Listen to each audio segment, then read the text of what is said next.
welcome back to my channel. Hope you're all doing well out there. And today we're gonna head back to the late 80s for a horror thriller. But before we get into it, do me a favor, like, comment, and subscribe.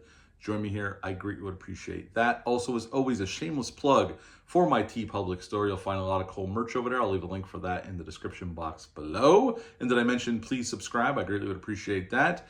Today we're going back to 1988 for Jack's Back. Yes. Jack's Back got a limited theatrical release May 6th of 1988. It's rated R. It's an hour and 37 minutes long and had a budget of $1 to $1.5 million. It was a lower budgeted film. Now, this was the first film written and directed by Rowdy Herrington. If that name sounds familiar to you, he would go on next year to come out with Roadhouse. Joel Silver produced Roadhouse, saw this film, liked what he did with it, and brought Rowdy Herrington in to direct Roadhouse, which I love Roadhouse. He also in 93 did a cool thriller that was shot in Pittsburgh, my home state of Pennsylvania, with Bruce Willis called Striking Distance. If you've never seen that one, that's worth checking out as well. It's a pretty damn good thriller. Now, in this film, we got James Spader playing twin brothers, John and Rick Westford. At the beginning of the film, you would not know there's twin brothers in this film. That's one of the surprises if you've never seen this film. And Cynthia Gibb plays Chris. They both work at, well, Chris and John, the first brother, they work at this clinic in this poor neighborhood in LA. This was all shot in LA. Pretty much right in the beginning of the film, it sets up that there's this Jack the Ripper style slasher or serial killer going around in Los Angeles, basically recreating Jack the Ripper's murders from 100 years earlier. So they basically have a Jack the Ripper fanatic going around recreating what Jack the Ripper did. And pretty soon, there's some red herrings. This movie is kind of like a whodunit, who's doing these killings. And James Spader, the first brother, John, gets killed by a coworker when he's caught at this woman's apartment and she's dead. And John thought he did it, and he ends up just killing John by hanging him at the office at this clinic.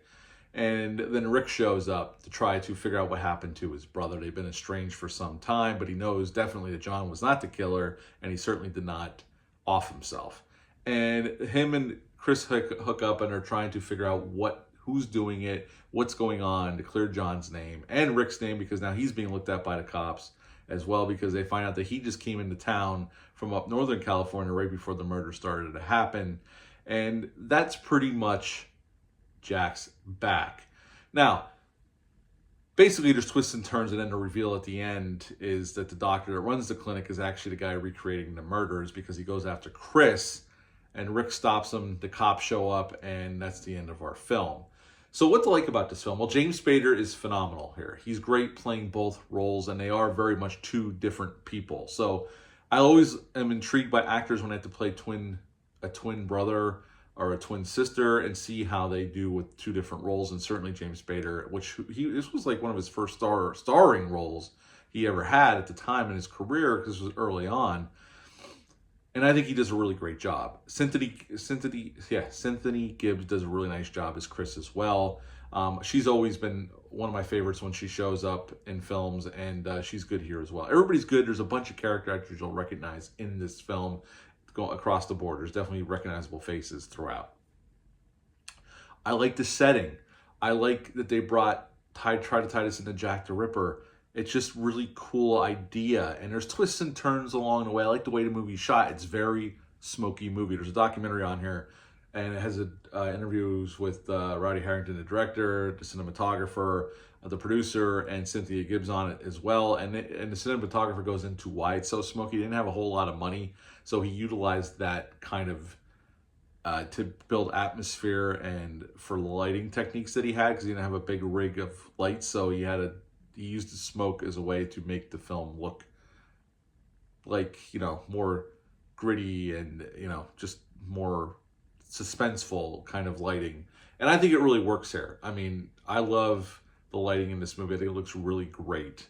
I like the story. There's not a lot of killing. I mean, there's blood here, but it's not overly gory. It definitely earns its rated R with the language and some of the topics they're talking about, but it's not overly gory. This is basically a murder mystery slasher film wrapped up in a whodunit, and I really always liked this. The first time I ever saw this actually was, funny enough, in the early 90s Remember, I don't know if you remember this, but when HBO would give free weekends, when it would, everybody had access to HBO for just a weekend, like a Friday, Saturday, and Sunday. And that's the first time I saw this film. And I rented it later on, and now I bought this Blu-ray from Scream Factory. And they do a nice job. It's a nice transfer, and there's a nice documentary on here, as I said. Is this a perfect film? No, I think, it's trying to be a clever script, and it is in a lot of ways, but there's also, they paint themselves in the corners here and there. And if you just go along with it, it's a pulpy, good time. Not perfect, there's some scripting problems, but overall, I think it's a very interesting horror thriller that I've always enjoyed. And it's one I wanted to talk about for a while. I don't hear this talked about a whole lot. So I don't know how many people have actually even seen it. I think it is streaming on Tubi, though. So if you want to watch it, it's on Tubi. God bless you, Tubi. Never change. As I said, this did have a limited theatrical release back in May of '88, but then I can't find any financials, so I don't know how much money it made. This was all shot in LA, and James Spader and Roddy Harrington they became friends after this, and they actually worked together 2 more times in the early 2000s. A movie called The Stick Up in 2002 and Eyewitness in 2003. And as I said earlier, producer Jill Silver liked how Roddy Harrington handled this film, so he brought him in to do Roadhouse, and Roadhouse is an absolute classic in my opinion. I love that film. But yeah, overall, this is a very interesting, fun horror thriller, very pulpy. It moves pretty quick, and I find it very interesting. Actually, this is one of those films, again, I think could be really remade into something. They put some money into this and really dive into the horror aspect and the killings more. I think this could be really something really cool. But as it is, this is definitely a fun little thriller from the late 80s. And I've always enjoyed it, and it's the first time I've watched this in a few years, and I'm glad I rewatched it. I'm glad we're talking about it right now. Have you ever seen this one? Leave a comment down below. I'd be interested to see how many people saw it out there and what you think of this. What I would rate this one, Jack's Back, is I would give this one a solid 7.5 out of 10. 7.5 out of 10 for Jack's Back. What are your thoughts? Again, leave a comment down below. Let me know what you would rate this film. Hit the thumbs up, hit the subscribe button, share this video. I greatly would appreciate that. I'll be back soon with some more reviews, but until next time, bye.